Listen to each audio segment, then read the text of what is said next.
일막. 향이 무겁게 가라앉아 있었다. 무명천으로 덮인 접시 사이를 국화 냄새가 천천히 흘렀다. 검은 천막은 간헐적으로 흔들렸고 비가 그친 마당에는 젖은 흙 냄새가 살짝 올라왔다. 사람들이 오고 갔다. 아래로 깔린 발소리는 얌전했지만 눈길만큼은 지나치게 날카로웠다. 영정 속 아버지는 환한 표정으로 정숙을 내려다보고 있었다.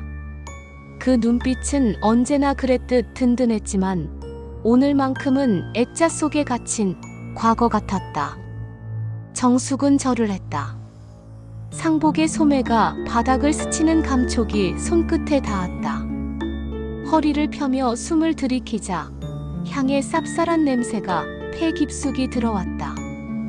괜찮다고, 오늘은 버틸 수 있다고 마음속으로 몇 번이고 말해보았다. 그런데 말끝마다 얇은 비웃음 같은 속삭임이 파고들었다. 누군가는 고개를 끄덕였고 누군가는 서로의 귀에 입을 가져다 댔다. 모두가 애도하는 척 하지만 모두가 누군가의 실수만 기다리는 눈이었다. 사람들 틈이 갈라졌다. 굽이 단단히 바닥을 치는 소리가 또각또각 정숙을 향해 다가왔다. 둘째 며느리였다. 표정은 정리되지 않은 싸늘함, 미간은 아주 얕게 찢어져 있었다. 그녀의 손등은 하얗고 매끈했으며 손톱은 곡선이 날카롭게 다듬어져 있었다. 아무 말도 없었다. 말 대신 손이 들렸다. 그리고 허공이 갈라졌다. 소리는 생각보다 맑았다. 파여름이 아니라 얇은 판을 툭 치는 듯한 소리. 정숙의 뺨은 옆으로 돌았고 귀가 먼저 울렸다. 울림이 휘청이는 몸의 중심을 한 번 더 밀었다. 입술 안쪽을 이로 스쳐 철맛이 번졌다. 한 모금의 피가 혀끝으로 번지는 데까지 몇 초도 걸리지 않았다. 그 몇 초가 길었다. 시선이 한꺼번에 쏠리는 시간, 혀끝의 금속성, 볼에서 귓불까지 퍼지는 화끈함, 뇌 뒤편에서 무언가 촉촉하게 끓어오르는 기분. 그 사이에 아무도 다가오지 않았다. 아무도 막지 않았다. 누구 하나 그만이라고 말하지 않았다. 웅성거림은 의외로 낮았다. 낮아서 더 멀리 퍼졌다. 누군가는 혀를 찼다. 누군가는 코웃음을 댔다. 장례식장은 애도의 공간에서 단숨에 감상용 무대로 변했다. 그 무대 위에서 정숙은 대사 없이 서 있는 사람, 그 이상의 의미가 아니었다. 뺨을 감싸고 싶었다. 그러나 손을 올리면 방금의 장면이 인정이 된다. 입술을 지그시 깨물었다. 피맛이 더 깊어졌다. 울음은 나지 않았다. 울음이 올 때 더 깊은 곳에서 목을 조여 움켜쥐는 그 힘을 꺼냈다. 오늘은 버텨야 했다. 울면 진다. 울음은 이들이 기다리는 마무리다. 정숙이 몸을 돌려 제단 쪽으로 한 발 물러설 때 엷게 냄새가 났다. 뜨거운 소고기 무국.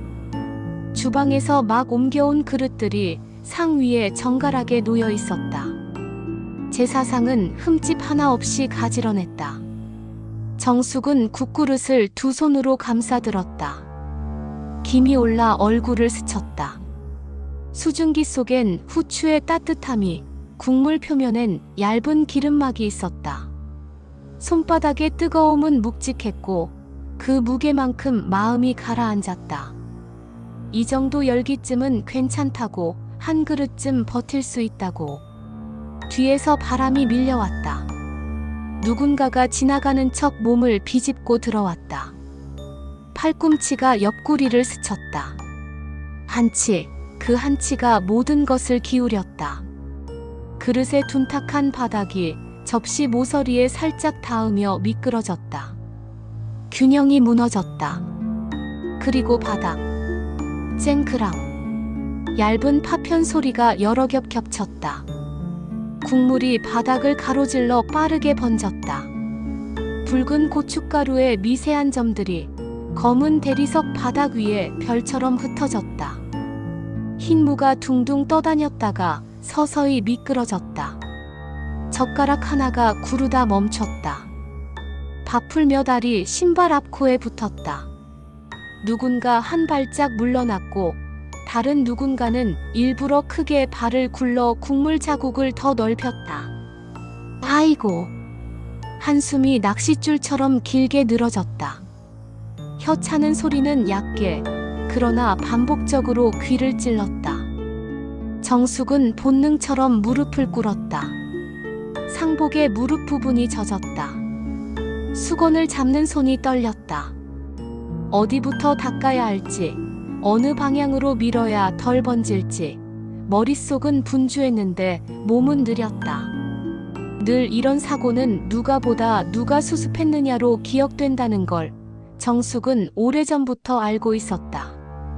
오늘도 그랬다. 누구의 팔꿈치였는지는 아무도 기억하지 못할 테지만 맏딸이 제사상을 엎었다는 말은 오래 남을 것이다. 그래서 더 빨리 움직여야 했고 더 조용히 움직여야 했다. 손등을 스친 국물은 뜨거웠다. 화상의 경계 같은 따끔함이 번졌다. 수건이 물을 머금고 미끄러졌다. 거친 대리석 표면의 미세한 요철이 천 사이사이를 잡아 끌었다. 닦는다는 것은 흔적을 지우는 일이다. 그러나 오늘은 흔적을 지울수록 더 깊은 자국이 마음에 남았다. 귀를 스친 목소리들이 붙었다 떨어졌다. 절에서 큰딸은 안 된다니까. 꼴깍. 아니, 장례식에 와서도 저러네. 얼굴도 모르는 사람들의 문장들이 철사처럼 얇고 강하게 엮였다. 무릎이 얼얼했다. 손목이 욱신거렸다. 누군가는 빈 접시를 발끝으로 밀어치웠다. 누군가는 치마 자락을 집어 올리며 길을 넓혔다. 그 와중에도 누군가는 방명록 앞에서 웃었다. 펜을 쥔 손가락에 힘이 들어갔다. 딱딱 펜 끝이 종이의 모서리를 따라 박자를 만들었다. 플래시가 터졌다. 장례식장 전체가 잠깐 하얀 막으로 덮였다가 사라졌다. 기자들이 들어왔다. 카메라 스트랩이 어깨를 가르며 섰다. 여기 보시죠. 말이 바람처럼 흘렀다. 가운데에 둘째 아들과 며느리가 섰다. 둘은 자연스럽게 중심을 찾았다. 정숙은 반걸음 뒤 플래시의 잔광이 미치지 않는 음영 속에 서 있었다. 카메라는 의례를 포착하는 도구였지만 동시에 질서를 고정하는 도구였다. 중앙의 선자와 가장자리의 사람을 한 컷으로 영원히 나눠버리는 도구. 정숙은 고개를 들었다.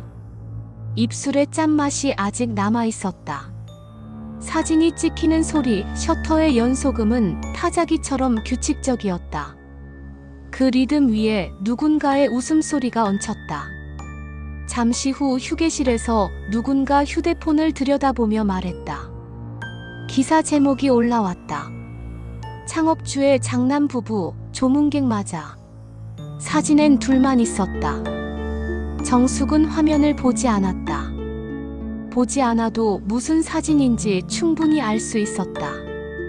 기사란 원래 빈칸을 채우는 기술이고 누군가를 지우는 기술이기도 했다. 시간은 늘어나기도 하고 줄어들기도 했다. 재단 앞 초가 줄어드는 속도와 사람들끼리 모여드는 속도는 맞지 않았다. 누군가가 뜨거운 물을 따라 주었고 누군가가 접시를 치웠다. 그 움직임 속에 정숙은 끼지 못했다. 그녀가 한 일은 있었지만 그녀가 한 일은 곧 잊혔다. 대신 오래 남는 건 방금의 그릇 소리와 플래시의 잔광, 그리고 방명록 책상 앞의 웃음이었다.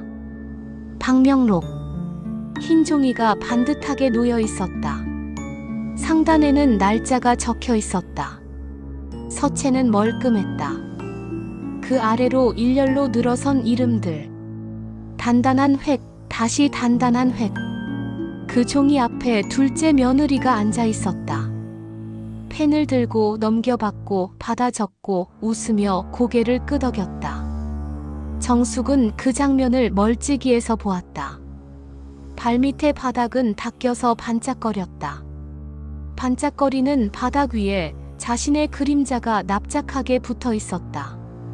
움직일 때마다 함께 움직이되 결코 앞서지 않는 그림자. 줄이 길었다. 누군가는 말없이 이름만 적었다. 누군가는 한마디 덧붙였다. 수고가 많으시네요. 그 말은 좌석에 앉아 펜을 쥔 사람에게 향했다. 정숙은 어색하게 웃는 사람들의 옆모습을 봤다.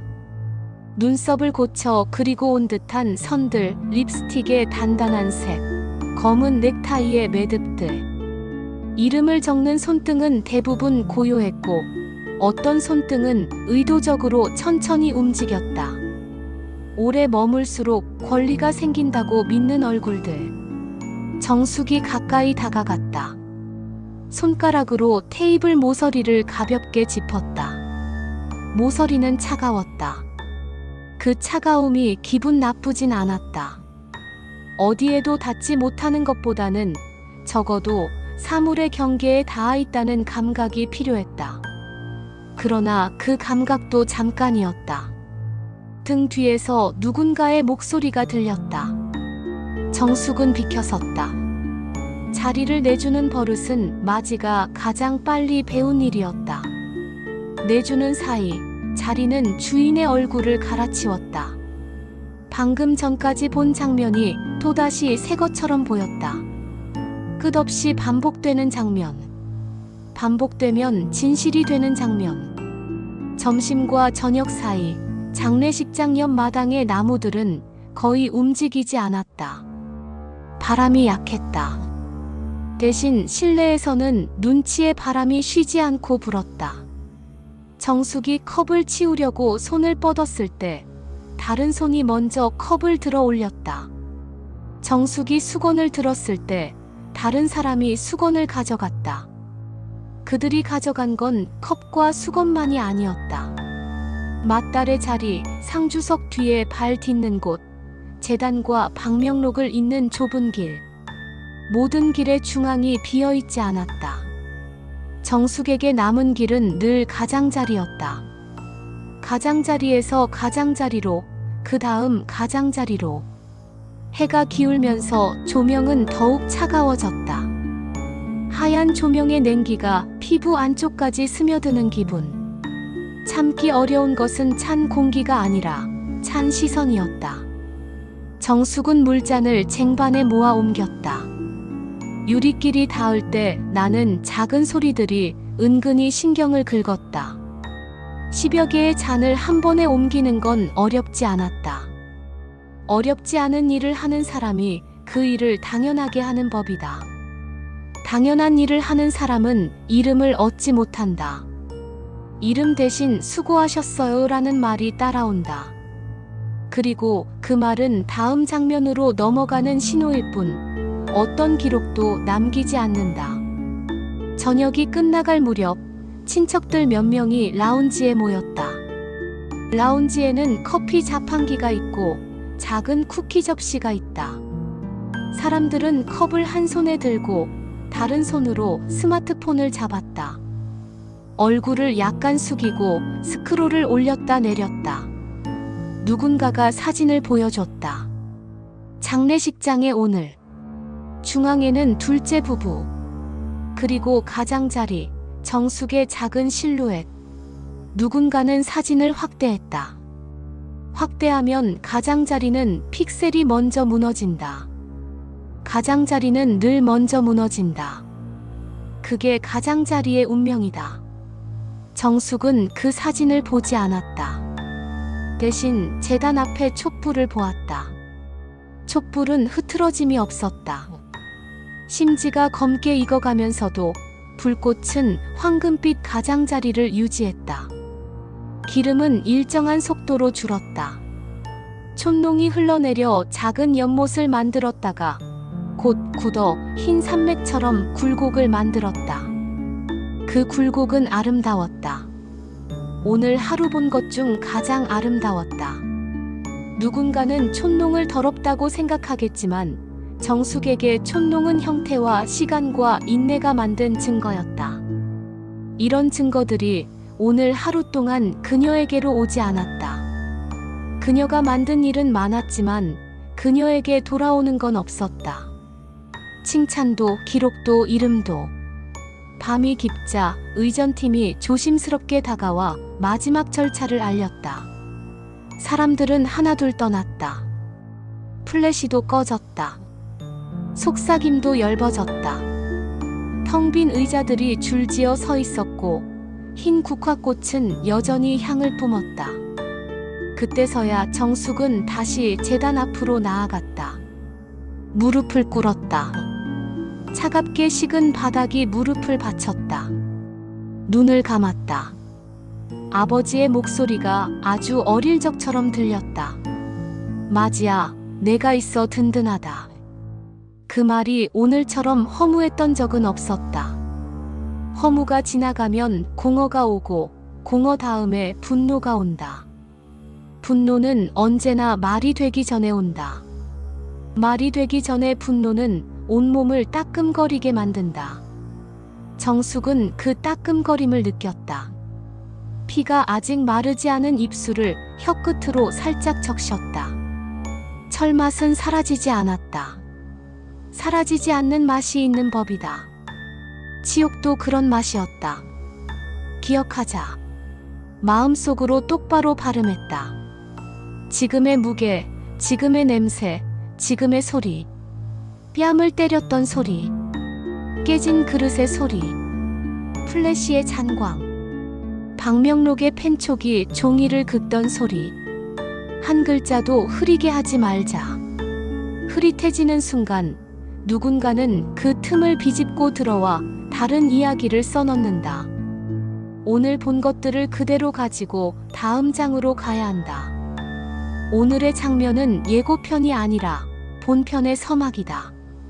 장례가 끝나야 이야기가 시작된다. 이야기가 시작되면 증거와 기억과 시간이 한 편이 된다. 그리고 언젠가 반드시 오늘 받았던 것의 무게만큼 돌려줄 날이 온다. 정숙은 허리를 굽혀 마지막 절을 올렸다. 등이 천천히 내려가고 고개가 깊게 숙여지는 동안 등줄기를 타고 한 줄기 식은 공기가 흘렀다. 그 차가움이 좋았다. 뜨거움과 차가움 사이 몸은 균형을 배운다. 오늘 하루 내내 균형을 잃게 했던 손길과 시선과 말들이 잠시 조용해졌다. 조용함 속에서 결심은 더 단단해졌다. 결심은 원래 시끄러운 데선 자라지 않는다. 침묵에서 자란다. 그리고 자란 결심은 다음날 아침 아주 다른 얼굴로 세상에 나타난다. 정숙은 일어섰다. 상복의 주름을 손바닥으로 쓸어내렸다. 제단 옆 바닥에 남은 작은 물자국 하나를 마지막으로 닦았다. 수건은 이미 여러 번 젖었고 다시 짜도 더 이상 따뜻하지 않았다. 그래도 닦았다. 눈앞에서 사라지는 자국 하나라도 지워야 했다. 지울수록 마음속 자국은 또렷해졌다. 괜찮았다. 오늘은 지우는 연습을 하는 날이었고 내일은 남기는 연습을 할 것이다. 남기는데 필요한 건 용기와 시간과 동맹이다. 용기는 생겼고 시간은 가고 있으며 동맹은 생각보다 가까이에 있을지 모른다. 아직은 보이지 않을 뿐. 문턱을 넘으며 뒤돌아보았다. 영정 속 아버지는 여전히 웃고 있었다. 그 웃음이 오래전처럼 따뜻하게 느껴지지 않는다는 사실이 슬펐지만 이상하게도 그 슬픔이 더 이상 그녀를 무너뜨리지는 않았다. 무너지는 자리는 충분히 봤다. 이제는 세우는 자리를 볼 차례다. 오늘의 치욕은 내일의 명분이다. 오늘의 침묵은 내일의 증언이다. 오늘의 가장자리는 내일의 중앙이다. 이 말을 스스로에게 들려주며 정숙은 천천히 장례식장을 나섰다. 장례는 끝났다. 종이는 남았다. 그 종이 위에 글자는 이상했고 도장은 흐릿했다. 오늘의 치욕은 끝났지만 유언장에서 더 큰 모욕이 기다리고 있었다. 이막 장례 셋째 날 아침에 서늘함이 아직 빠져나가지 못한 채 빈소 옆 조그만 접견실에 무거운 의자가 둥글게 놓여 있었다. 진열장 안에는 유난히 반질거리는 유리컵이 일렬로 서 있었고 테이블 위에는 물병 2개와 종이컵이 정리돼 있었다. 누군가 일부러 열을 한 번 더 올린 듯 에어컨 바람은 깔끔했고 바닥의 윤기는 새벽에 한 번 더 걸레질을 했다는 흔적을 남겼다. 문가에선 의전팀 직원이 조용히 서 있었고 모두의 시선은 한 사람에게서 멈추었다. 검은 정장을 입은 남자가 서류 가방을 풀며 자리에 앉았다. 변호사였다. 가방의 금속 잠금쇠가 딸깍하고 닫히는 소리가 접견실의 공기를 한 번 더 단단하게 조였다. 정숙은 가장자리 의자에 앉았다. 무릎 위에 폭에 올린 두 손의 마디가 유난히 굵어 보였다. 밤새 영정 앞을 지키느라 손등에 핏줄이 솟아 있었고 손톱 밑에는 촛농을 닦다가 남은 얇은 하얀 자국이 박혀 있었다. 그녀의 자리는 중심에서 한 팔 길이쯤 떨어져 있었다. 둥근 테이블은 원을 그리며 모두를 묶고 있는 듯 했지만 실제로는 가운데에 앉은 사람과 가장자리에 앉은 사람의 거리를 냉정하게 보여줬다. 가운데에는 둘째와 그의 아내가 앉아 있었다. 둘째의 넥타이 매듭은 한치의 틈도 없이 탄탄했고 아내의 검은 장갑은 주름 하나 없이 매끈했다. 정숙은 자세를 바로잡았다. 등받이가 등에 닿는 순간 나무의 단단함이 몸을 일으켜 세웠다. 스스로를 다독이듯 하나 둘 정돈 된 호흡을 몸 안으로 집어넣었다. 변호사는 봉투를 꺼냈다. 봉투의 종이는 두툼했고 가장자리는 미세하게 눌려 있었다. 검은 만년필이 테이블을 한번 긁고 지나갔다. 인주와 도장함도 미리 올려져 있었다. 누군가는 벌써부터 서명을 준비하는 기색이었다. 종이의 모서리가 유난히 날카롭게 보였다. 그 모서리의 각도만으로도 오늘의 날이 어떤 칼날을 품고 있는지 짐작할 수 있었다. 변호사가 목을 가다듬었다. 짧았다. 그러나 충분했다. 방 안의 공기는 그 짧은 클리어링을 기준으로 전과 후로 나뉘었다. 문장이 시작됐다. 텍스트는 담담했고 낭독은 일정했다. 본 유언장은 정숙은 숨을 낮췄다. 숨결이 갈빗대 사이를 천천히 스쳐 지나갔다. 한 줄, 두 줄. 단어들의 줄기가 조용히 놓였다. 그러다 갑자기 결정적인 문장이 나왔다. 전 재산과 기업의 운영권을 둘째 아들 성호에게 일임한다. 단정했다. 흔들림이 없었다. 문장 속 쉼표들조차 미리 예행 연습된 듯 부드러웠다. 접견실의 공기가 그 순간 쪼개졌다. 소리는 사라지고 혈관 속에서 오르내리는 박동만이 귀를 채웠다. 정숙은 눈을 깜빡였다. 깜빡임 사이로 문장이 다시 한번 칼날처럼 들어왔다. 이름은 거기 있었다. 그러나 그 이름은 자신의 것이 아니었다. 변호사는 흔들리지 않았다. 준비된 문장들은 다음 줄을 향해 흘렀다. 토지 목록이 불렸다. 주식 수량이 읽혔다. 계좌의 줄수가 나열됐다. 숫자들은 정확했고 억 단위는 조용히 방 안을 돌아다녔다. 그 숫자들은 의자 등받이 위에 먼지를 떨게 하지도 못할 만큼 차분했지만 듣는 사람의 자존심을 흔드는 데는 충분했다. 정숙은 자신의 이름이 언제 나올지 기다렸다. 기다림은 각진 조각이 되어 갈비뼈 사이에 끼어들었다. 그러나 그 조각은 끝내 풀려나지 않았다. 마지막 장에 가까워졌을 때 변호사의 목소리는 여전히 일정했다. 장녀 정숙에 관한 별도 유증은 없다. 짧은 문장이었다. 그러기 때문에 더 잔혹했다. 구석의 의자 하나가 미세하게 끽 소리를 냈다. 그 소리마저도 정숙의 귀에는 크게 들렸다. 조용한 탄식이 여러 번 작은 파문처럼 일었다. 누군가는 고개를 숙여 멋쩍게 웃었다. 누군가는 입술을 다물어 얇은 선으로 만들었다. 둘째의 아내는 잔을 들어 물을 한 모금 마셨다. 잔을 내려놓는 소리가 지나치게 또렷했다. 그녀의 장갑 낀 손끝이 테이블 표면을 가만히 쓸었다. 그 동작은 아무 의미도 없어 보였지만 누군가를 테이블 밖으로 밀어내는 상징처럼 느껴졌다. 정숙은 시선을 떨어뜨렸다. 테이블 위 인주의 붉은 표면이 거울처럼 천장을 비추고 있었다. 그 붉은 원의 중심에 언젠가 자신의 도장이 찍힐 줄 알았다. 오늘 그 자리는 다른 손을 기다리고 있었다.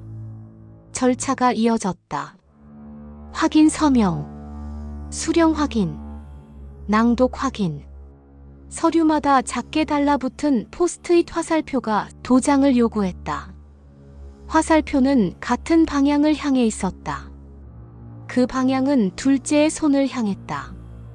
정숙의 차례가 오지 않는다는 사실이 이제는 확신이 되었다.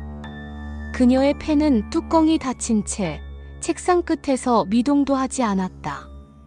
누군가가 정확한 동작으로 도장을 눌렀다. 붉은 잉크가 종이의 섬유질 사이로 서서히 번졌다. 번짐은 아름다웠다. 그러나 아름다움은 잔인할 때가 많다. 특히 오늘 같은 날에는 접견실 한켠에서 작은 웃음이 새어나왔다. 크지 않았다. 그렇기에 멀리까지 갔다. 역시. 짧은 감탄이 파리처럼 공기 위를 떠다녔다가 정숙의 어깨에 내려앉았다. 둘째는 고개를 낮춰 주변의 시선을 받았다. 적절한 비통함과 적절한 책임감. 표정은 완성된 상처럼 균형 잡혀 있었다. 그가 자리를 박차고 일어나지 않아도 방안의 중심은 이미 그의 자리에 포개어져 있었다. 정숙은 그가 얼마나 많은 밤을 이런 순간을 연습하며 준비했을지 상상했다. 상상은 빗나가지 않았다. 의전팀이 조심스럽게 문을 열었다. 접견실 밖 복도에는 낮게 깔린 카펫이 발소리를 삼키고 있었다. 정숙은 자리에서 일어나지 않았다. 의자는 등에 가벼운 저항을 남겼다. 방 안 공기에는 종이 냄새와 잉크 냄새가 엷게 섞여 있었다. 유언은 읽혔고 절차는 끝나가고 있었다. 끝났다고 말하는 이들이 있다. 그러나 끝나는 순간은 대개 어떤 것의 시작이기도 하다. 정숙은 그 사실을 늦게 깨닫지 않았다. 다만 오늘의 시작은 어두운 곳에서 열린다는 점이 달랐다. 사람들이 빠져나갔다. 마지막으로 둘째의 아내가 의자 위 장갑을 주워 끼며 뒤를 흘깃 돌아봤다. 눈빛에는 연민도 사과도 없었다. 그것은 권리를 가진 자의 침묵이었다. 권리를 가진 침묵은 종종 큰 소리보다 잔혹하다.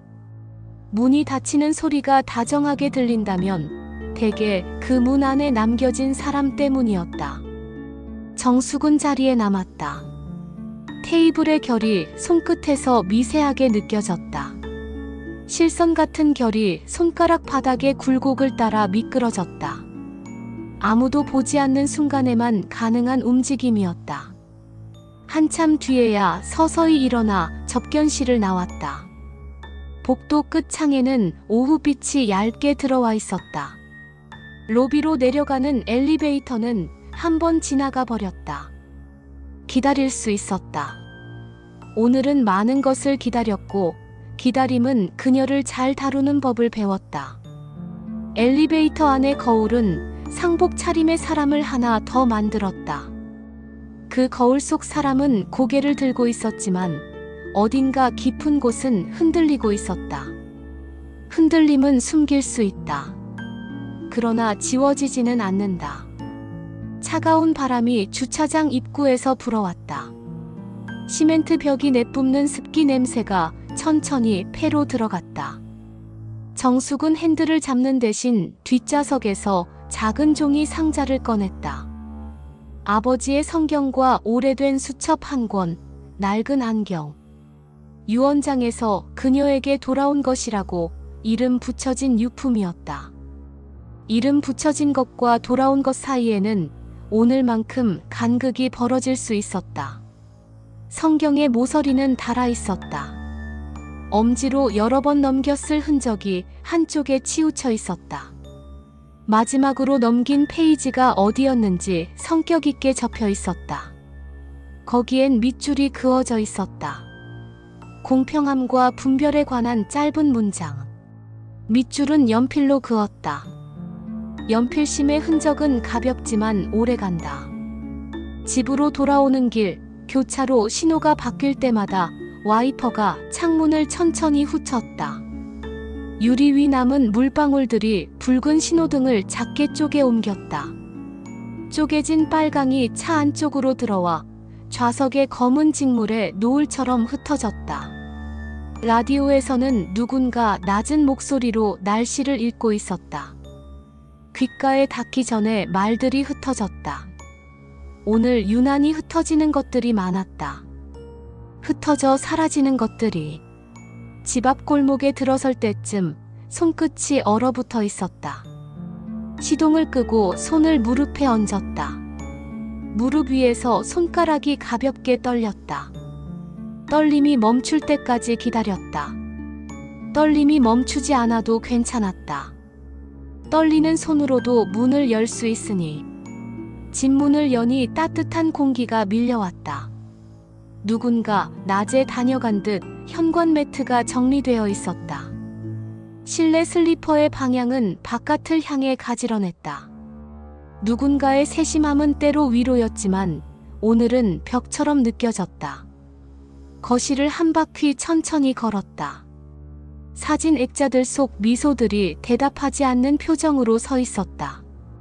책상 위에 성경과 수첩을 나란히 올려두었다.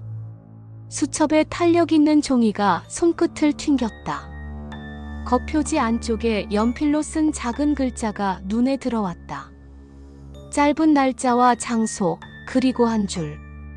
정숙에게 전할 일. 거기까지였다. 다음 장은 비어 있었다.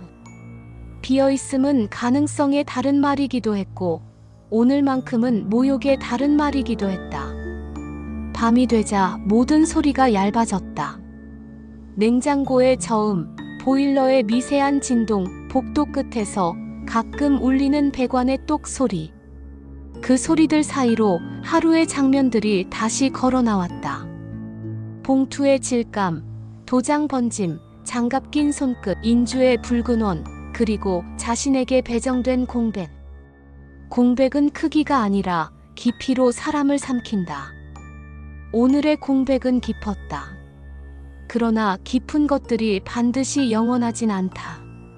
깊은 것들은 시간과 손과 의지로 메워질 수 있다. 정숙은 의자에 등을 붙이고 눈을 감았다.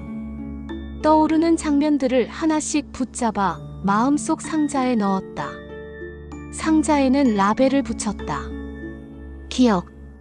라벨지는 손톱으로 꾹꾹 눌러 가장자리를 밀착시켰다.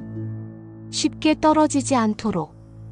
다음 날 아침 문이 두드려졌다. 택배 상자가 하나 놓였다. 발신인은 회사.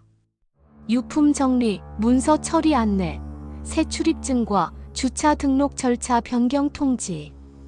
정숙의 이름은 가족 항목에서 더 아래로 내려가 있었다. 금속 키고리의 번호가 바뀌어 있었다. 번호 하나가 바뀌면 문이 달라졌다. 문이 달라지면 접근이 달라졌다. 접근이 달라지면 관계가 달라졌다. 작은 숫자 하나가 삶 전체를 움직였다. 종이의 인쇄 잉크는 선명했고 안내문은 친절했다. 친절함은 오늘도 차가웠다. 오후에는 단체 메시지가 왔다. 가족 단톡방 상단 공지, 상속 관련 후속 절차 일정, 회의실 배정, 법무팀 연락처. 말투는 정중했고 마침표는 흐트러짐이 없었다. 정숙의 이름은 참조 대상에 있었다. 참석 권고가 아닌 참조.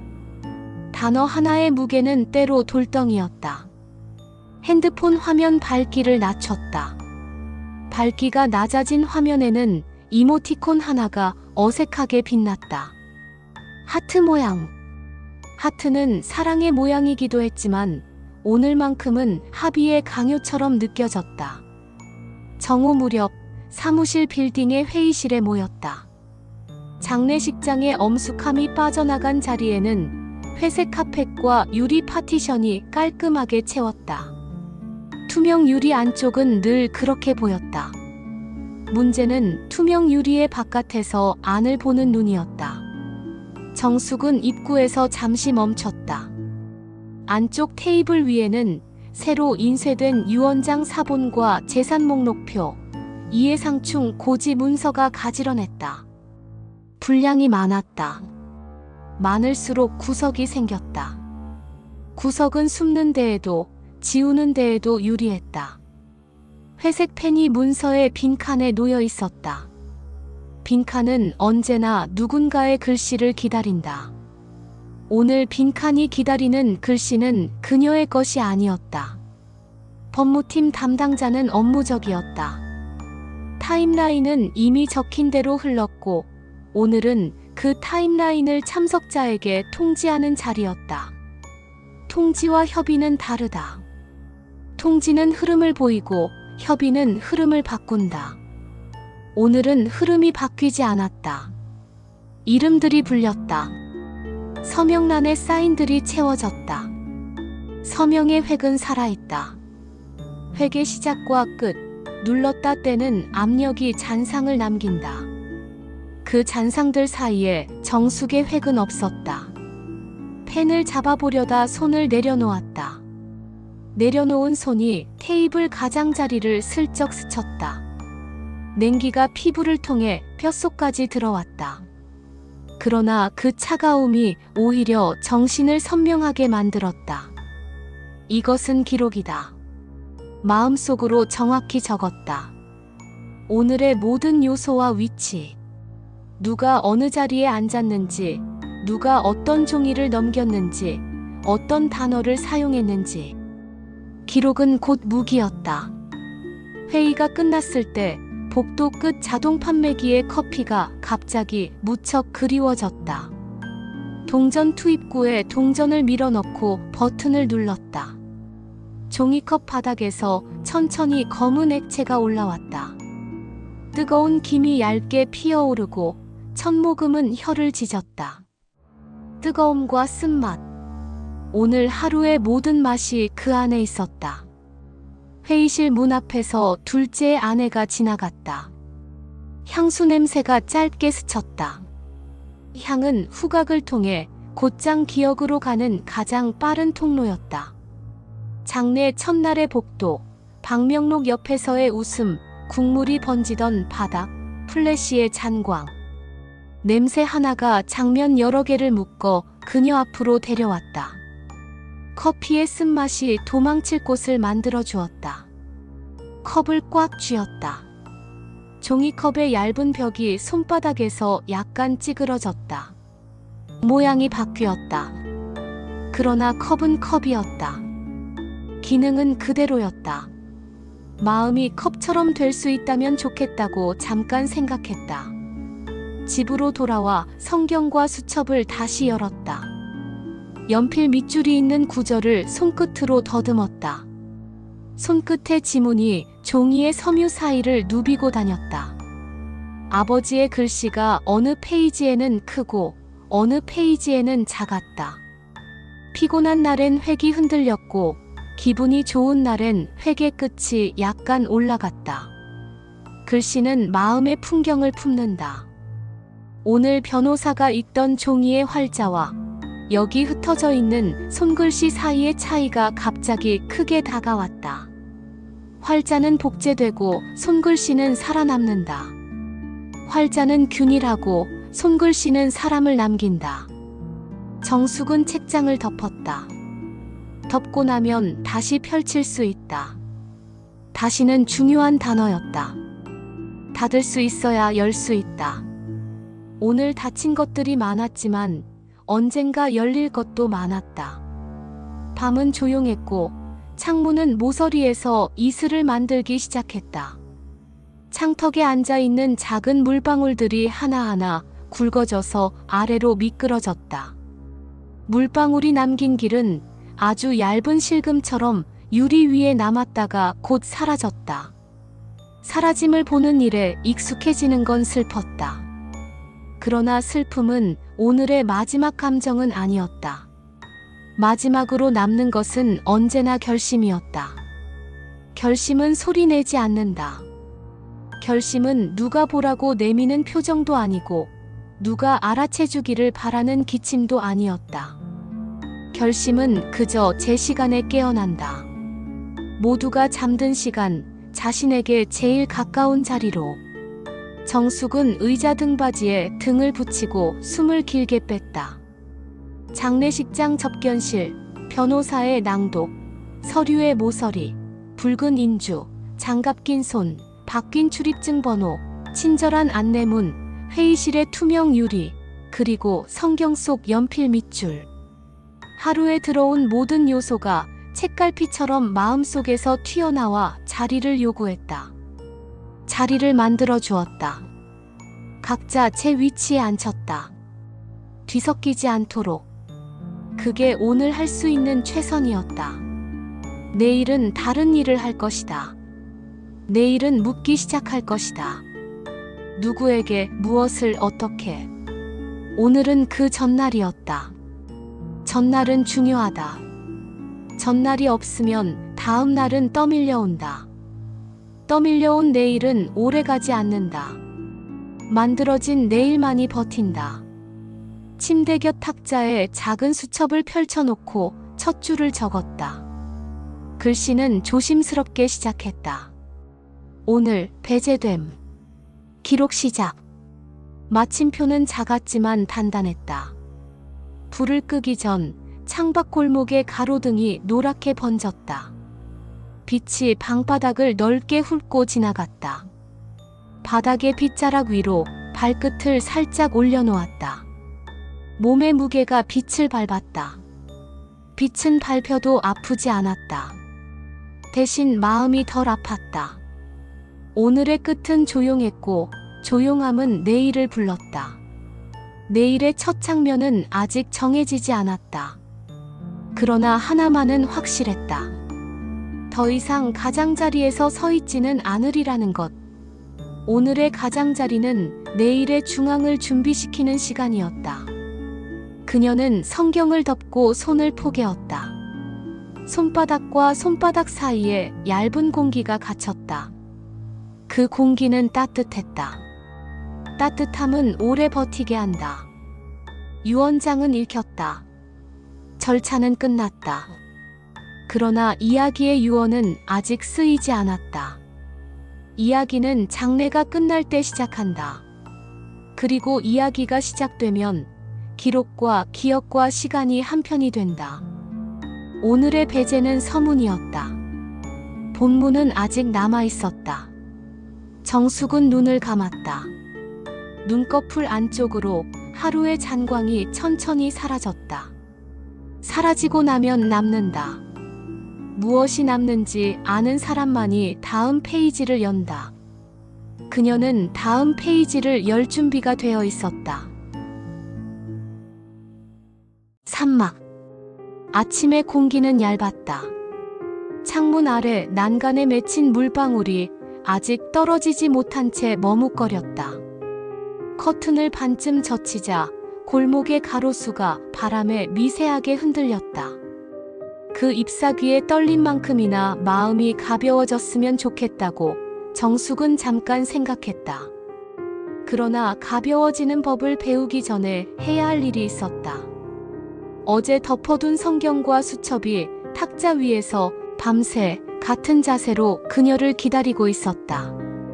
책을 펼치자 연필 밑줄이 손끝 아래서 다시 살아났다.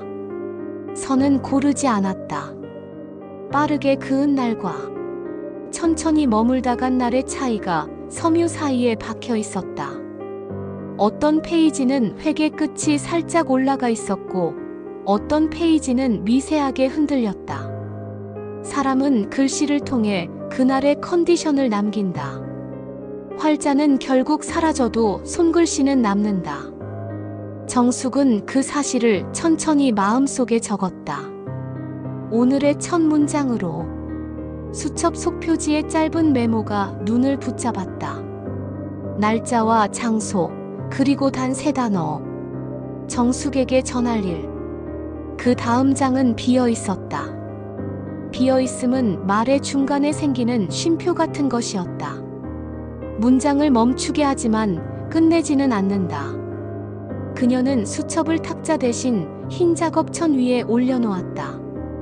옆에는 작은 스탠드를 두고 빛을 사선으로 길게 눕혔다. 사선광은 종이 표면의 요철을 살아나게 한다. 눈으로 못 보는 것을 손과 빛이 대신 데려오는 시간. 연필을 눕혀 아주 가볍게 굴렸다. 힘을 거의 주지 않으면 종이 아래 장에서 남은 아픔이 그림자처럼 떠오른다.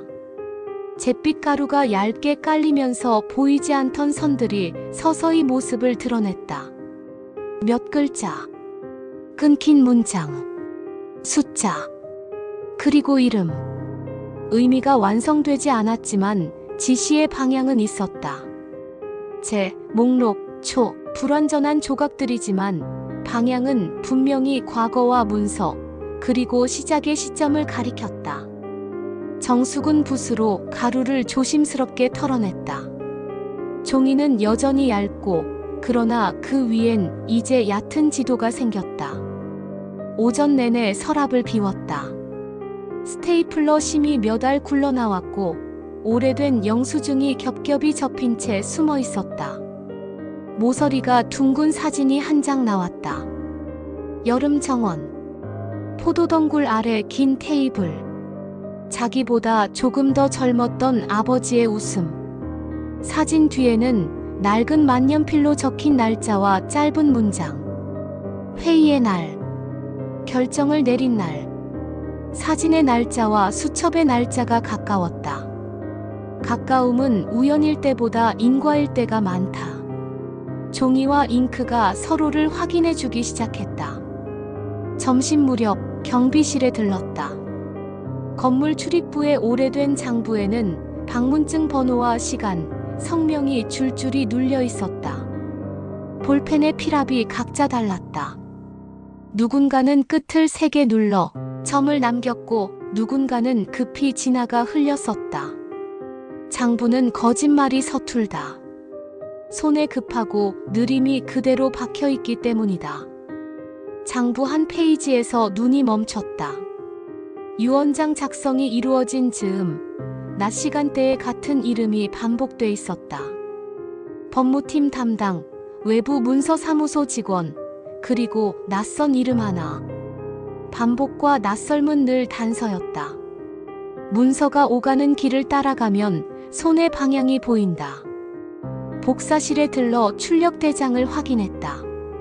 대장은 기계가 남긴 시간표였다. 날짜, 장수, 출력자 코드. 번호는 사람을 가리고 패턴은 사람을 드러낸다. 특정 날짜에 유독 큰 장수가 묶여 있었다. 유언장이 작성됐다는 날과 맞물린 시각. 대량 출력은 흔적을 남긴다. 프린터의 토너 냄새가 복도까지 흘러나왔다. 그 냄새조차도 오늘은 진술처럼 느껴졌다. 사실을 말하는 건 꼭 말뿐만이 아니었다. 기계의 기록도 충분히 말을 했다. 오후에는 서재로 갔다. 집안 서재의 창문은 서쪽을 보고 있었고 낮은 각도의 햇빛이 책등을 길게 쓸며 내려앉았다. 책등 사이사이에 끼워둔 색색의 메모지 탭이 촛불처럼 가만히 서 있었다. 탭 하나를 뽑아 펼치니 회의 일정과 담당자 이니셜이 연필로 적혀 있었다. 강한 필압, 급한 획, 마지막 글자에 길어진 꼬리. 그녀는 그 종이를 어제 본 유언장 사본 옆에 나란히 두었다. 획의 시작점, 끝점, 눌림의 습관, 줄을 타고 내려오는 방식. 육안만으로도 다른 호흡이 느껴졌다. 그러나 느낌은 증거가 아니었다. 증거는 종종 렌즈와 계측의 힘을 빌린다. 작은 필적 감정 연구소의 문은 낮게 열렸다. 실험대 위 흰 배경천과 광원, 확대경, 각도자를 봤다. 종이는 유리판 위에 놓이고 빛은 정확한 방향에서 떨어졌다. 화면에는 획이 수십 배로 늘어나 있었다.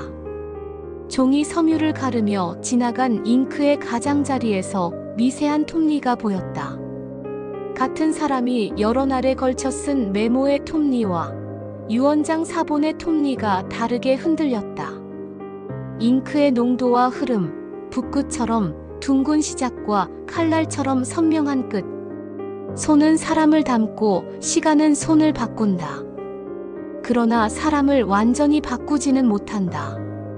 분석 결과가 나왔다.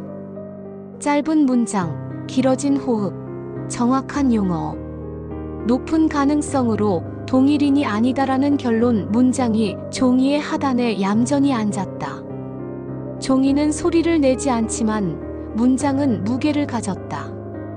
그 한 줄이 오늘 하루의 모든 수고를 지탱해 주었다. 정숙은 종이를 반으로 접지 않았다. 접으면 주름이 생기고 주름은 나중에 번역이 된다. 오늘의 문장은 나중에도 같은 소리로 읽혀야 했다. 연구소를 나오는 길, 도로 위로 저녁빛이 낮게 흘렀다. 그림자가 길어질수록 윤곽은 또렷해졌다. 집에 돌아와 탁자 위에 감정서, 경비실 장부 사본 메모, 복합기, 로그 메모, 아버지 메모 4장을 서로 다른 색의 클립으로 묶었다. 색은 빨강, 파랑, 노랑, 초록. 빨강은 결론, 파랑은 시간표, 노랑은 경로, 초록은 사람.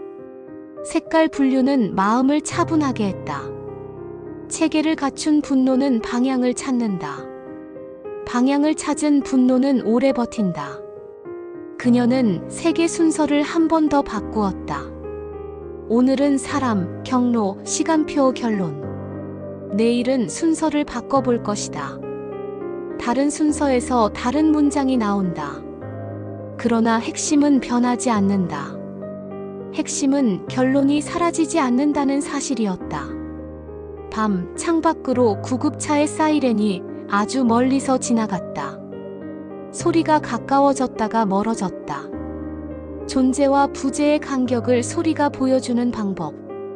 오늘 하루도 그랬다. 가까워졌다가 멀어지고 멀어졌다고 생각한 것이 다시 돌아왔다. 정숙은 수첩의 다음 페이지를 폈다. 오늘의 기록을 쓰기 전에 어제의 기록을 다시 읽었다.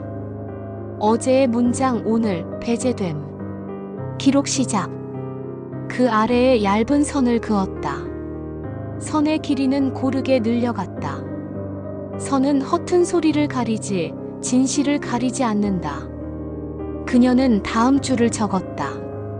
잠깐의 분노는 증언이 아니고 긴 기록만이 증언이다. 마침표는 어제보다 조금 더 무거워졌다. 다음 날 오전 오래된 우편함에서 등기 하나를 꺼냈다. 발신은 문서사무소. 발신인이 어제 장부에서 본 낯선 이름과 일치했다. 우편물을 열자 우연을 가장한 의도가 느껴졌다. 지나치게 깔끔한 안내문, 지나치게 복잡한 동의서, 지나치게 친절한 표현. 지나침은 때로 숨김의 다른 이름이다. 봉투 바닥을 들어 올려 빛에 비춰보았다. 종이 사이로 미세하게 비치는 워터마크가 표준과 달랐다. 재고를 써서 그럴 수도 있고 서둘러 인쇄하느라 그럴 수도 있었다. 그러나 오늘의 정숙에게 모든 그럴 수도는 기록의 꼭지점이 되었다. 가능성의 목록은 커질수록 하나의 방향을 선명하게 해준다. 오후 회사의 회의실 예약 시스템 화면을 출력했다. 특정 날짜, 특정 회의실, 특정 시간에 연속으로 배치된 회의가 있었다. 참석자 목록 옆에 외부 표기가 2번. 그 시간대는 경비실 장부의 출입 기록과 겹쳤고 복합기 로그의 대량 출력 시간과 맞물렸다. 세 개의 바늘이 같은 숫자 위에서 만날 때 시계는 보통 정오나 자정을 가리킨다. 사건은 늘 그렇게 중심을 가진다. 정숙은 세 장의 출력물을 반듯하게 겹쳤다. 겹침의 가장자리가 정확히 맞아떨어질 때 만족감이 생겼다. 만족감은 오래가진 않지만 다음 일을 시작하게 해준다. 저녁 무렵 서랍 깊숙이 넣어둔 낡은 봉투를 꺼냈다. 아버지가 몇 해 전 보냈던 엽서들이었다. 종이는 얇았고 잉크는 약간 바랬다. 그러나 회계 습관은 여전히 그 자리에 있었다. 같은 글자를 반복해놓고 보니 차이는 더 분명했다. 유언장 사본의 획과 엽서의 획을 보는데 마음속에서 작은 저울이 저절로 수평을 찾았다. 저울의 한쪽에 의심, 다른 한쪽에 확신. 의심은 가벼웠고 확신은 무거웠다. 무거운 쪽이 천천히 내려앉았다. 내려앉는 동안 그녀의 호흡도 가라앉았다. 그 가라앉음은 패배가 아니라 안정이었다. 밤이 다시 왔다. 창문을 두드리는 바람이 얇게 변주를 만들었다. 변주의 틈에서 어제의 접견실이 아닌 다른 방의 공기가 떠올랐다. 아버지의 서재, 오후의 먼지, 가죽의 냄새, 나무 책상의 온기. 그 자리에 누군가가 앉아 펜을 들고 있었다. 손목의 높이, 종이의 기울기, 첫 획의 망설임. 망설임은 정직하다. 망설임이 없는 문장은 대개 누군가를 위해 준비돼 있다. 유언장이란 문장은 원래 오래 망설인 끝에 쓰이는 법이었다. 망설이지 않은 문장. 준비된 쉼표. 딱 맞는 완결. 그 완결의 매끈함이 오늘 정숙에게 가장 거슬렸다. 사람의 마지막 문장은 보통 매끈하지 않다. 숨처럼 거칠고 손처럼 떨린다. 정숙은 노트를 닫고 색깔 클립을 다시 확인한 후 가장 위에 감정서를 올려놓았다. 그 위에 손을 올리자 종이의 냉기가 손바닥을 통해 심장으로 들어오는 듯했다. 차가움은 그 자체로 힘이 되기도 한다. 뜨거움만으로는 오래 걷지 못한다. 차가움과 뜨거움의 간격에서 사람이 버틴다. 내일은 두 곳을 더 가야 했다. 하나는 문서사무소, 다른 하나는 법무팀과 별개의 외부 자문. 말은 적게 하고 종이는 많이 가져가야 하는 날. 말은 지워지고 종이는 남는다. 오늘의 기록이 내일의 질문이 되고 내일의 질문이 모레의 진술이 된다. 곧 법의 문장은 감정의 문장으로부터 분리되어 자기 속도로 걷기 시작할 것이다. 그때 정숙의 문장은 한 발 앞서 가야 했다. 잠들기 전 짧은 문장을 하나 더 적었다. 내가 본 것, 내가 만진 것, 내가 모은 것만 믿는다. 믿음의 대상을 바꾸는 일은 어렵지만 바꾼 후에는 길이 선명해진다. 그녀는 펜을 내려놓고 불을 끄려다 한 번 더 탁자 위를 정리했다. 종이 모서리와 모서리를 맞추고 클립의 각도를 통일하고 수첩의 책갈피를 3mm가량 더 드러나게 빼두었다. 나중에 급히 찾을 때 손이 덜 헤매도록. 작은 준비가 큰 시간을 절약한다. 절약한 시간은 때로 사람을 구한다. 불을 끄자 방 안의 윤곽들이 더 또렷해졌다. 검은 것들은 오히려 경계가 살아난다. 그녀의 마음도 그랬다. 낮에 소음이 빠져나간 자리에서 결심이 정확한 모서리를 얻었다. 내일 문을 열고 묻고 받겠다. 종이로, 서명으로, 시간으로, 그리고 끝내 사람으로. 유언장의 문장보다 오래가는 문장은 살아남은 이의 기록이라는 것을 언젠가 누군가는 알게 될 것이다. 그때까지 오늘의 종이를 한 장씩 쌓는다. 치욕은 기록으로 번역될 때 힘이 된다. 정숙은 눈을 감았다. 눈꺼풀 안쪽으로 4가지 색의 클립이 천천히 떠올랐다가 조용히 제자리로 내려앉았다. 사막. 아침의 빛은 얇았다. 유리창에 붙은 손바닥만한 물자국이 햇살을 산란시켜 방바닥에 작은 호수처럼 번졌다. 정숙은 호수 가장자리를 발끝으로 지나쳤다. 어제 쌓아둔 문서 더미 위에 배치한 색색의 클립이 아직 질서를 유지하고 있었다. 빨강은 의심, 파랑은 시간, 노랑은 경로, 초록은 증거. 밤새 아무도 건드리지 않았지만 종이 가장자리의 미세한 말림이 새로운 하루의 습도를 알려주고 있었다. 종이는 늘 공기와 대화한다. 공기의 대답은 종이의 구석구석에 남는다. 엘리베이터가 층을 오르고 내릴 때마다 작은 탄식처럼 진동이 났다.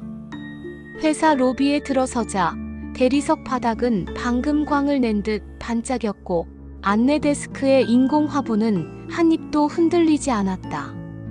출입 게이트에 카드키를 대는 순간 낮고 무표정한 삑 소리가 들렸다. 통과 불가. 화면에는 간단한 메시지가 떴다. 권한 변경. 바뀐 건 숫자 하나였고 번호 하나가 문을 결정했다. 문이 결정되면 관계가 달라졌다. 보안 요원이 다가왔다. 그의 말투는 친절했으나 친절은 언제나 울타리의 바깥에서 시작된다. 회의실 입구에서 안내해드리겠습니다. 안내라는 단어는 배제의 다른 얼굴이었다. 회의실 문은 안쪽에서 반쯤 열려 있었고 유리벽 너머 스크린에는 이미 슬라이드가 떠 있었다. 제목은 상속 절차 후속 진행, 일정 확정. 의자들은 꽉 차 있었고 구석에 접이식 의자 하나가 덩그러니 놓여 있었다. 그게 오늘 그녀의 자리였다. 화면에는 이름들이 정렬돼 있었다. 상단에는 둘째의 이름, 그 아래로 법무회계 담당자들. 맨 아래 작은 글씨로 참조, 장녀 정숙. 참조라는 단어는 오늘도 제 역할을 잊지 않았다. 화면의 흰 빛은 차가웠고 그 빛에는 아무 향도 없었다. 향이 없는 빛은 오래 남는다. 정숙은 의자에 앉으며 숨을 길게 내쉬었다. 의자의 금속 프레임이 등뼈에 시리게 닿았다. 변호사의 목소리는 일정했다. 원활하게 진행 중입니다. 어제와 같은 문장, 오늘의 다른 상처. 원활이라는 단어가 입에서 굴러나올 때마다 어제부터 모은 조각들이 한 번씩 흔들렸다. 흔들림은 무너짐이 아니라 적응이었다. 종이는 공기와 대화하고 기록은 흔들림과 대화한다. 테이블 위에 제본 자료를 넘기다가 정숙은 눈썹이 아주 얕게 움직였다. 재산 이전 세부 내역 페이지 몇 줄이 미세하게 두꺼웠다. 잉크를 다시 덧댄 자국. 종이 뒷면으로 손을 대니 그 눌림이 살짝 느껴졌다. 덧칠은 급함의 그림자다. 급함은 흔적을 남긴다. 그녀가 그 줄을 따라가려는 순간 둘째의 아내가 손끝으로 가볍게, 그러나 정확히 그 페이지를 덮었다. 미소가 입꼬리를 스쳐 지나갔다. 짧은 미소는 긴 경고였다. 회의 후 복도는 조용했다. 카펫은 발소리를 먹어치웠고 유리벽은 반사된 자신을 낯설게 만들었다. 직원들 몇 명이 원형으로 모여 서 있었다. 정숙이 다가가자 대화가 얇게 끊겼다가 그녀가 지나치자 다시 이어졌다. 말의 흐름이 사람의 경계를 그었다. 말은 벽을 만들기도 하고 길을 내주기도 한다. 오늘의 말들은 벽이었다. 손잡이가 없는 벽. 점심 무렵 회사 기록 관리실의 문이 열렸다. 기록 담당자는 오래된 장부를 내왔다. 방문증 수령대장, 외부인 출입 기록. 볼펜의 필압은 사람마다 달랐다. 급하게 눌러 생긴 잉크 응고, 여유롭게 흘려 만든 긴 꼬리. 유언장 작성 전후 며칠 사이 동일한 외부인 이름이 3차례 반복되어 있었다. 문서사무소 직원. 그리고 낯선 이름 하나가 그 사이에 끼어 있었다. 낯설문 방향을 알려준다. 사람의 알고리즘에서 낯설문 항상 높은 점수를 받는다. 복사 출력 로그도 요청했다. 기록은 정직했다. 날짜, 시각, 장수, 사용자 코드. 유언장 작성일 오후 대량 출력이 2번 있었다. 첫 번째와 두 번째 사이에 17분 공백. 17분이면 덧칠할 줄을 결정하고 교체할 페이지를 선정하기에 충분한 시간이었다. 추정은 증거가 아니다. 그러나 시간표는 질문을 만든다. 질문이 쌓이면 답은 더 이상 숨지 못한다. 저녁, 집 문 앞에 작은 흰 봉투가 놓여 있었다. 발신인은 문서사무소. 봉투 안에는 인쇄 영수증이 있었다. 날짜는 그날, 장수는 예상보다 훨씬 많았다. 영수증의 가멸지, 표면이 손끝에 부드럽게 닿았다. 가멸지는 햇빛을 오래 받으면 사라진다. 사라짐을 전제로 한 기록. 그 연약한 기록마저 그녀 손에 들어왔다. 연약한 것들이 때로 강한 것을 무너뜨린다. 오래 버티는 방식이 다르기 때문이다. 밤은 길었다. 그녀는 색깔 클립을 더 들고 와 묶었다. 빨강 의심, 파랑 시간, 노랑 경로, 초록 증거. 여기에 하나를 더 추가했다. 회색 침묵. 침묵은 기록되지 않지만 분명히 존재한다. 회색 클립은 페이지의 귀퉁이에 조용히 걸렸다. 서랍 깊숙이 넣어둔 아버지의 오래된 필통을 꺼냈다. 만년필 닙은 닳아 있었고 잉크는 거의 마른 상태였다. 만년필은 속도를 싫어한다. 만년필의 템포를 아는 사람은 보통 마지막 문장 앞에서 오래 망설인다. 어제 본 유언장은 매끈했다. 매끈함은 망설임의 부재였다. 그녀는 작은 필적 감정 연구실을 다시 찾았다. 화면 속 잉크의 애지는 톱니처럼 보였다. 아버지의 오래된 엽서, 회의 메모, 성경의 여백에 남은 손글씨. 그 모든 손의 습관과 유언장 사본의 획은 가까운 척 멀었다. 감정 보고서 하단의 결론 칸은 절제된 문장 몇 개로 채워졌다. 높은 가능성으로 동일한 필자 아님. 과학의 문장은 말수가 적었지만 그 침묵은 든든했다. 그녀는 보고서의 모서리를 손톱으로 톡 쳐보았다. 종이는 가벼웠다. 가벼운 종이가 무거운 하루를 뒤바꿨다. 돌아오는 길, 오래된 공중전화 박스 옆에서 바람이 애지간히 불었다. 누군가가 남기고 간 카드 영수증이 발밑에 나뒹굴었다. 하찮은 조각도 장면이 될 수 있었다. 불필요하다고 느낀 것들이 마지막엔 꼭 필요하다는 걸 그녀는 이미 알고 있었다.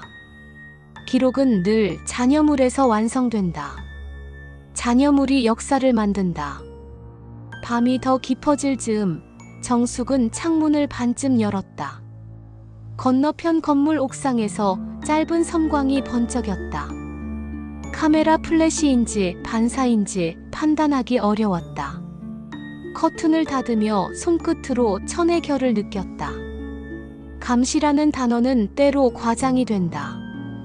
그러나 과장이 반복되면 습관이 되고 습관은 현실을 바꾼다. 그녀는 메모지에 또 한 줄을 적었다. 나는 배제됐다.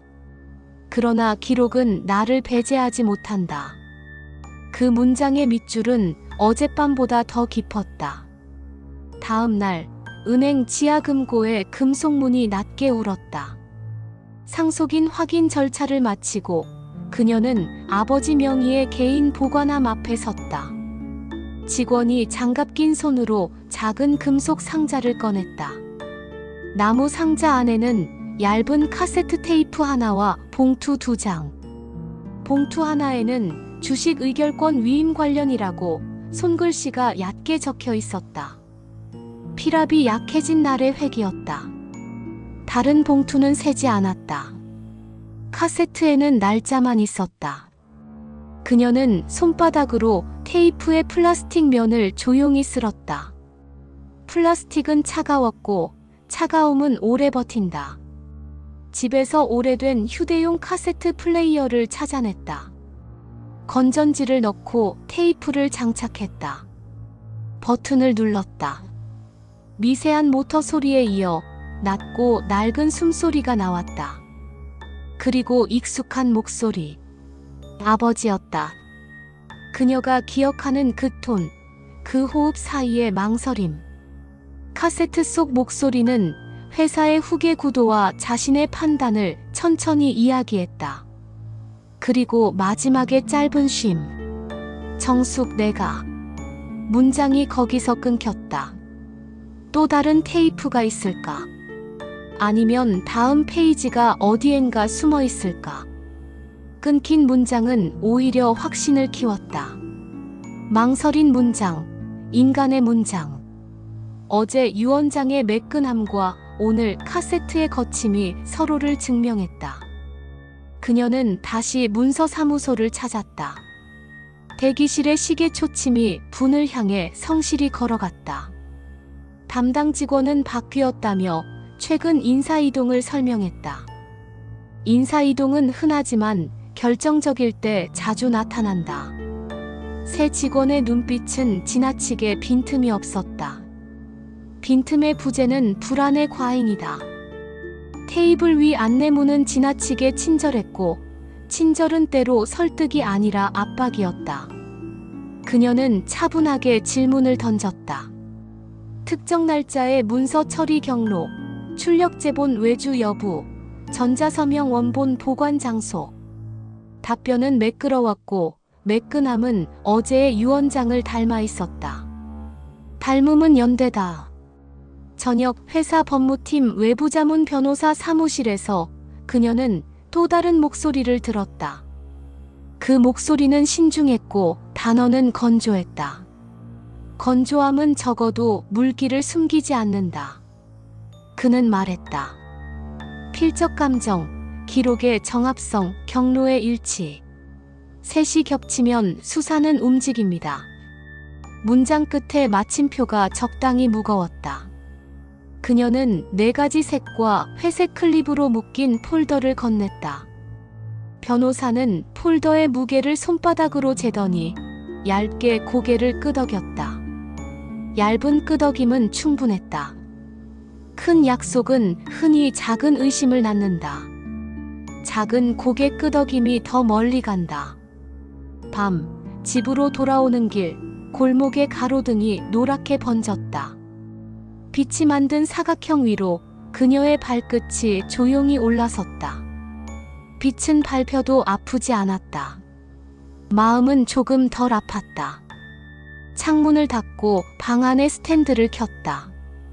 테이블 위 문서들은 산처럼 쌓였고 그 산에는 등산로 같은 밑줄들이 조용히 이어져 있었다. 그녀는 수첩의 첫 줄 아래에 또 하나의 줄을 그었다. 잠깐의 분노는 증언이 아니고 긴 기록만이 증언이다.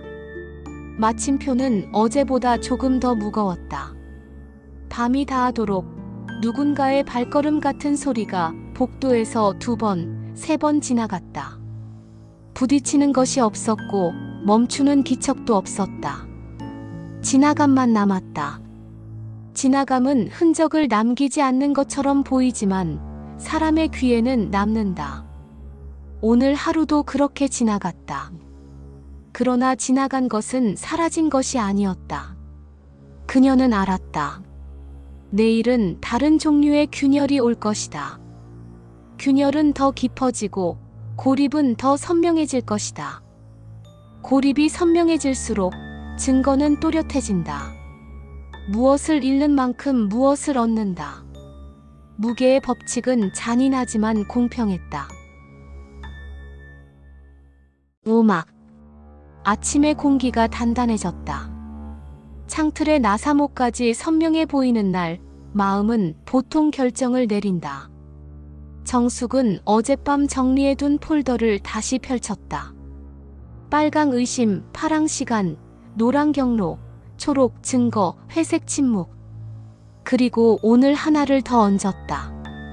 금색 낭독. 낭독은 누군가의 입에서 세상으로 나오는 통로다.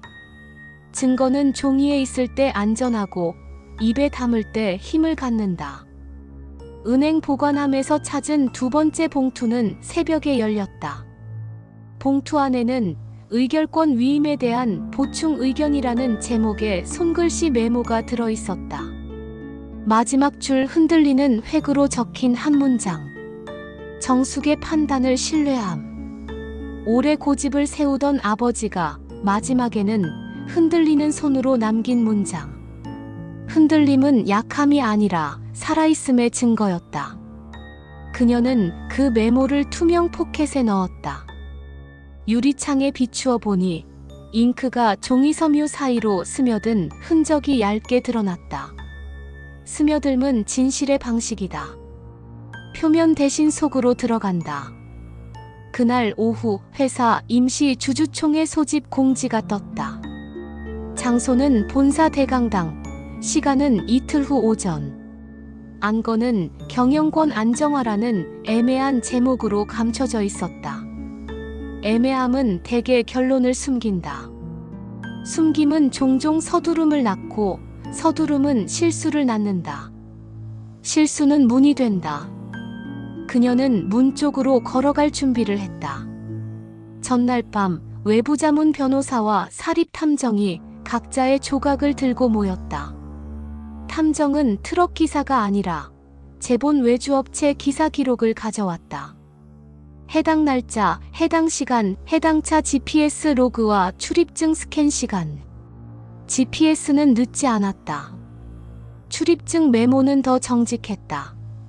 그리고 법무팀과 문서사무소 사이를 오간 메신저 앱에 배달 영수증 캡처가 추가됐다. 캡처는 스크린의 그림자다. 그림자의 진실은 형태가 아니라 시간에 있다. 타임스탬프는 변명보다 오래간다. 변호사는 짧게 말했다.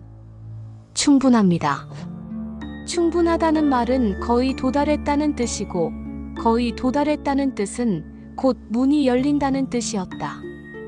주주총회 당일, 대강당의 조명은 평소보다 강했다. 빛은 많은 것을 숨기고 더 많은 것을 드러낸다. 무대 중앙의 단상, 양옆의 스크린, 객석에는 검은 양복과 단정한 드레스.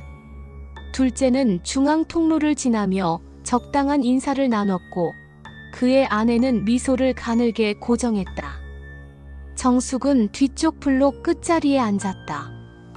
가장자리는 오늘도 그녀의 자리였다. 그러나 오늘의 가장자리는 어제의 가장자리와 달랐다.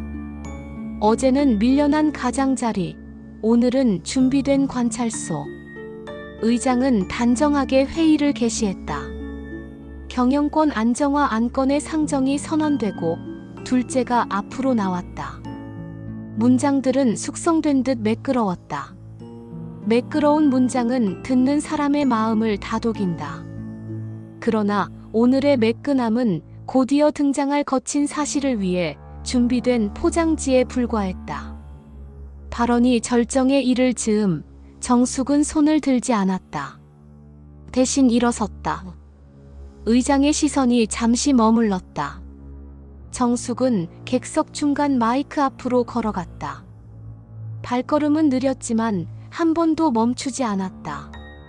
그녀는 폴더에서 금색 클립이 달린 투명 포켓을 꺼냈다. 마이크는 아직 꺼져 있었다. 꺼진 마이크는 여전히 형태를 가진다. 형태는 존재의 증거다. 그녀는 의장을 바라보지 않았다. 대신 스크린을 보았다. 그리고 천천히 말했다. 낭독을 청합니다. 의장은 형식적 설명을 요구했고 그녀는 형식보다 기록을 꺼냈다. 감정서의 결론 페이지, 복합기 로그, 방문 기록 장부 사본, 외주 재본 차량의 GPS 로그, 그리고 아버지의 손글씨 메모.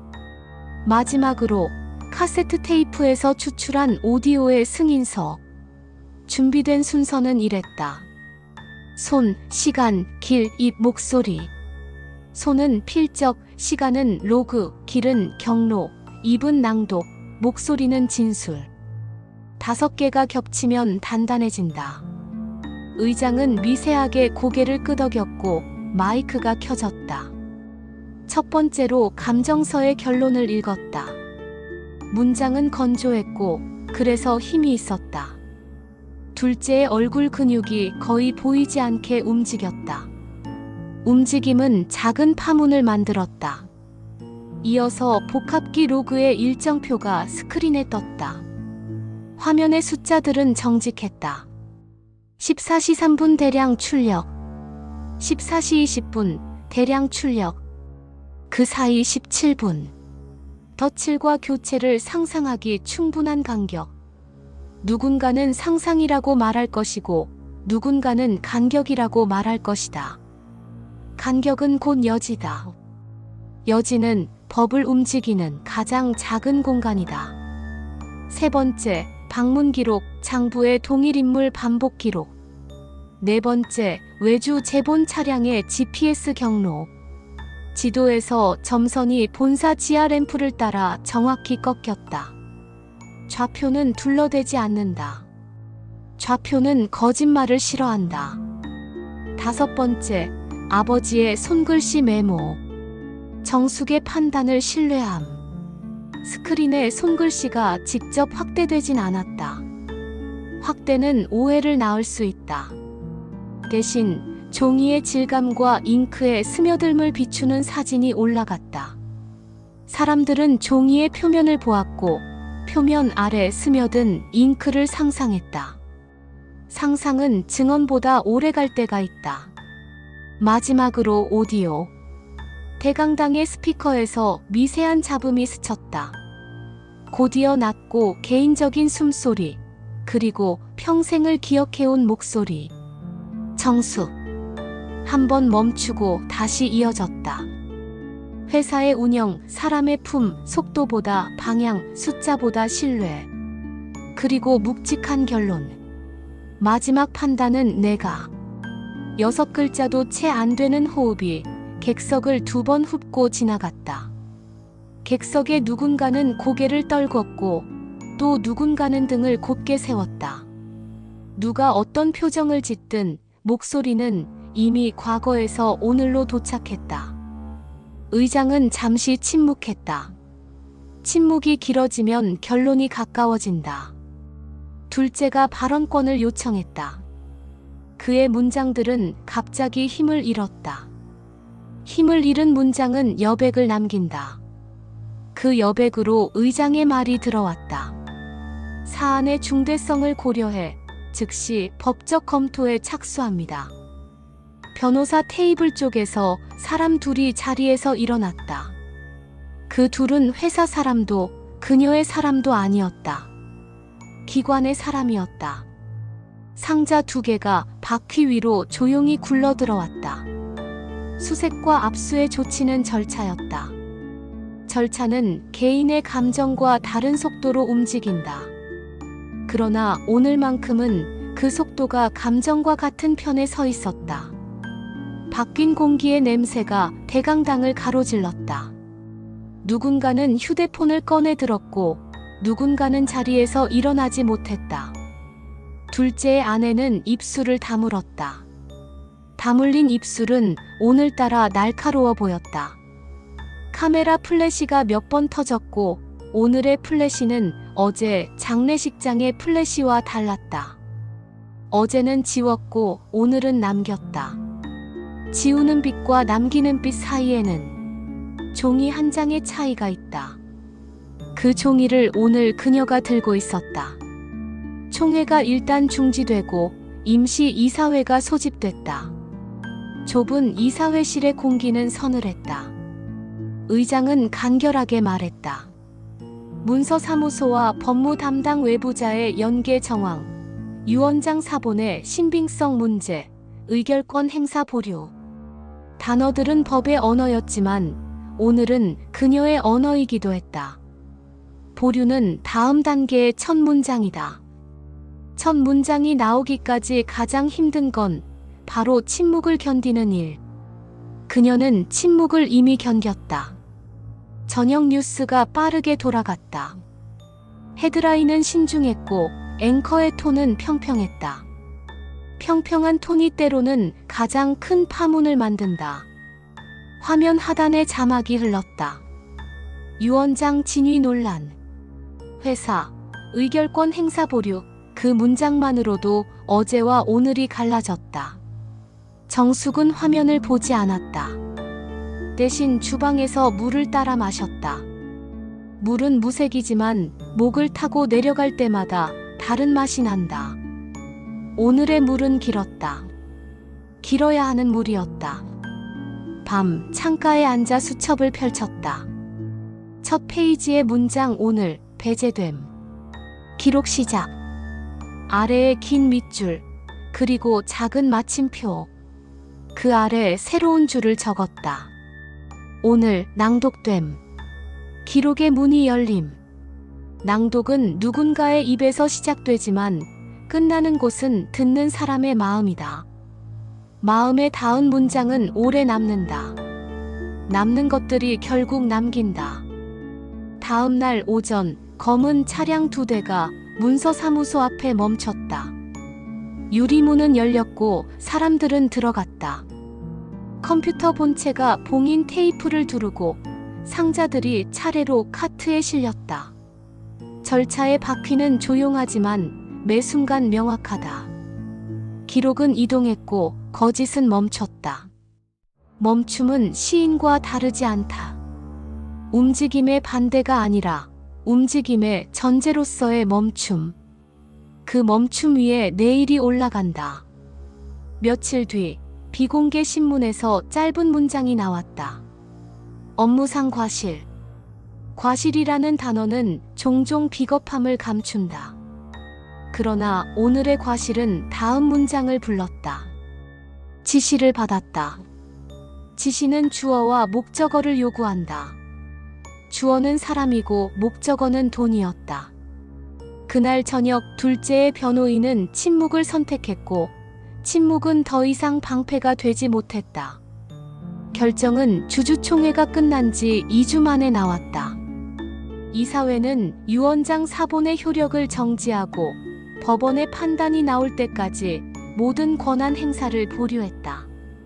동시에 아버지의 손글씨 메모와 카세트 오디오를 근거로 관리인 선임을 신청했다. 관리인은 외부에서 오되 회사와 거리두기가 가능한 인물. 그 사이 정숙은 상속 포기가 아니라 상속의 진실을 요구하는 사람으로 남았다. 요구는 투쟁이 아니라 방향이었다. 방향만 맞으면 속도는 언젠가 따라온다.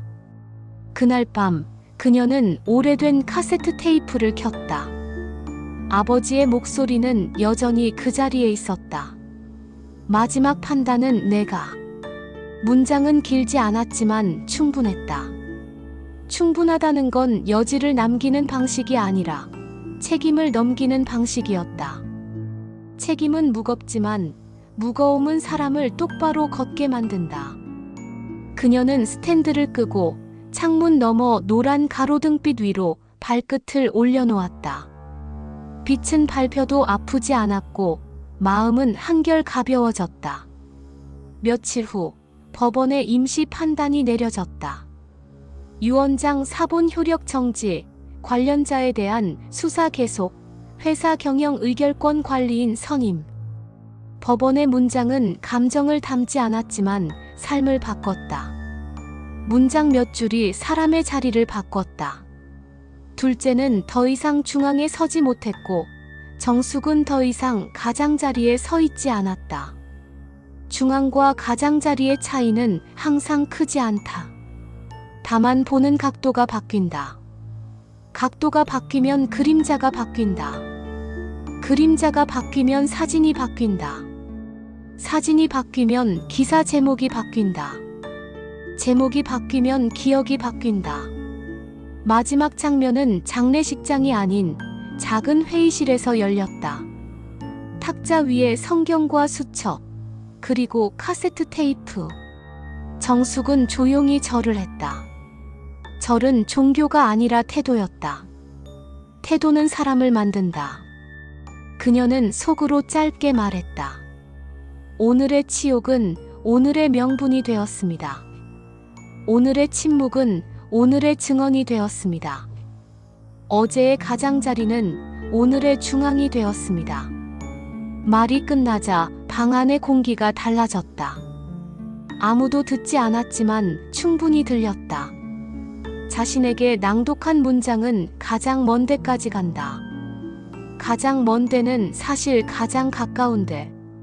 가슴 안쪽이다. 문을 나서며 뒤돌아보았다. 유리창에 비친 자신의 얼굴은 낯설지 않았다. 낯설음을 지나오면 자기 자신이 선명해진다. 그녀는 걸었다. 걸음은 가벼웠고 길은 분명했다. 기록은 길이 되어 그녀를 데리고 나갔다. 바람이 불었다. 봄이 아니라도 바람은 새로울 수 있다. 새로움은 계절이 아니라 결심에서 온다. 결심은 오늘 충분했다. 창가에 기울어든 햇살이 방 안의 책상 위로 부드럽게 흘러내렸다. 한때 증거로 엮였던 서류들은 이제 차곡차곡 정리된 묶음이 되어 더 이상 무게를 주장하지 않았다. 그 위에 얹힌 금색 클립 하나가 빛을 받아 은은하게 반짝였다. 정숙은 의자에 앉아 조용히 수첩을 펼쳤다. 첫 페이지에는 오늘 배제됨. 기록 시작. 이라는 짧은 문장이 남아 있었다. 그녀는 페이지를 끝까지 넘겨 마지막 장에 세 문장을 적었다. 오늘 끝이 아니라 시작. 글씨는 삐뚤지 않았고 잉크는 단단히 스며들었다. 창밖으로 불어오는 바람은 여전히 차가웠지만 마음은 차갑지 않았다. 치욕과 침묵으로 시작된 여정이 이제는 명분과 증언이 되어 있었다. 가장자리에서 버텼던 발걸음이 오늘은 중심에 서 있었다. 중앙과 가장자리의 거리는 멀지 않았다. 다만 걸어가는 사람이 누구인가에 따라 풍경이 달라질 뿐이었다. 정숙은 수첩을 덮고 천천히 창문을 닫았다. 빛은 여전히 남아 있었고 기록은 더 길게 이어질 준비를 하고 있었다. 삶의 계절은 언제나 반복되지만 기록의 계절은 단 한 번만 온다. 그녀는 이미 그 계절을 맞이했다. 그리고 앞으로도 스스로 기록하는 자로 남을 것이다. 오늘 한 사람의 치욕은 명분이 되었고 침묵은 증언이 되었습니다. 여러분의 삶에도 언젠가 기록으로 남겨야 할 순간이 찾아올 겁니다. 그날 흔들리지 않고 나아갈 용기를 꼭 가지시길 바랍니다. 끝까지 함께 걸어주셔서 고맙습니다.